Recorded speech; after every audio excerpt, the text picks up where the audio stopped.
Hello friends, welcome to my KD home tuition. KD home টিউশনের পক্ষ থেকে সবাইকে স্বাগত জানিয়ে শুরু করছি আজকের video.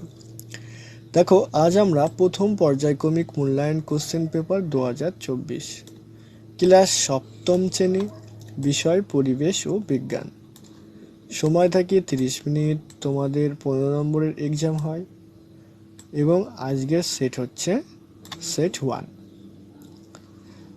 Just for question not answer. Okay, শুধু আমরা কোশ্চেন সম্পর্কে আলোচনা করব, উত্তর নয়। ওকে, সঠিক উত্তরটি নির্বাচন করো যে কোনো 6টি। দেখো, উষ্ণতা মাপার যন্ত্রের নাম কি সেটা সবাই পারবে, এখানে আমি বলছি না। থার্মোমিটার না ক্যালোরিমিটার না ব্যারোমিটার না মনোমিটার। ঠিক আছে, এটা একটা খুব একটা শর্ট কোশ্চেন, ভালো পরীক্ষায় আসার মতো। দেখো, একটি প্রাকৃতিক খাদ্যের নাম কি? আইসক্রিম না ডিম সিদ্ধ, আনারস না বার্গার? তোমরা কিন্তু একটু ভালো করে পড়লে, রিডিং পড়লে কিন্তু এই কোশ্চেনগুলো সব করা যায়। তো দেখো, নিস্তরিত অবস্থায় পরমাণুতে ইলেকট্রন ও প্রোটনের সংখ্যা কত? সমান থাকে না ইলেকট্রনের বেশি থাকে, প্রোটনের কম থাকে, আর না প্রোটনের বেশি থাকে প্রোটিন না। ওকে, দেখো, কোন মৌলের পরমাণু ক্রমাঙ্ক 12 হলে প্রোটনের সংখ্যা কত হবে? তো দেখো, ভিটামিন এর উৎস কি? বাঁধাকপিতে থাকে, মাছ, মাংস, গাজর, আখ।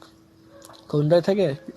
সবজিতে কিন্তু থাকে। হ্যাঁ, তো দেখো, কোলাজেন প্রোটিন থাকে কি? অস্থিতে, রক্তে, প্লাজমাতে না চুলে না পেশিতে? দেখো, দুটি বস্তুতে সমান পরিমাণে তাপ থাকলে উষ্ণতা, এটা কিন্তু উষ্ণতা হবে। হ্যাঁ, একই হবে না অসমান হবে, সমান না হতেও পারে, না মাপা যাবে না। তা নীল তাপ পদার্থের উষ্ণতা বাড়ায় না উষ্ণতা কমায় না অবস্থান স্থানান্তর ঘটায় না কোনোটাই নয়? তাও দেখো, HNO3-তে N এর যোজ্যতা কত?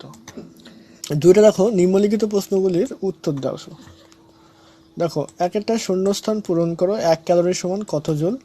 অথবা শূন্যস্থান পূরণ করো, 1 সেলসিয়াস ডিগ্রির পরিবর্তনে ড্যাশ ফারেনহাইট ডিগ্রির পরিবর্তন হয়। তাহলে ঠিক উত্তরটি নির্বাচন করো। ক্লোরিনের চিহ্ন সংকেত একই থাকে, অথবা 0.2 মৌলের নাম কি? কিসের অভাবে অ্যামোনিয়া রোগী হয় এবং 70 কেজি ওজনের একজন লোকের দেহে আনুমানিক প্রায় কত লিটার জল থাকে? তো দেখো, নিম্নলিখিত প্রশ্নগুলির সংক্ষেপে উত্তর দাও। দেখো, একটা দেহের এটা উষ্ণতা হবে। হ্যাঁ, উষ্ণতা বা তাপমাত্রা বেড়ে গেলে মানুষের কি করে? অথবা মাটির কলসির জল ধাতব পাত্রে রাখা হলে জলের তুলনায় বেশি ঠান্ডা হয় কেন? বা বিয়োজন বিক্রিয়া বা বিনিময় বিক্রিয়া বলতে কি বোঝো? ক্যাটায়নের অভাবে কিভাবে উৎপন্ন হয় ব্যাখ্যা করা। ক্যাটায়ন কিভাবে উৎপন্ন হয়? তন্তু সমৃদ্ধ খাদ্য খেলে কি রোগ হওয়ার সম্ভাবনা কমে যায়? অথবা 4টি প্রোটিন জাতীয় খাদ্য উৎসের নাম লেখো।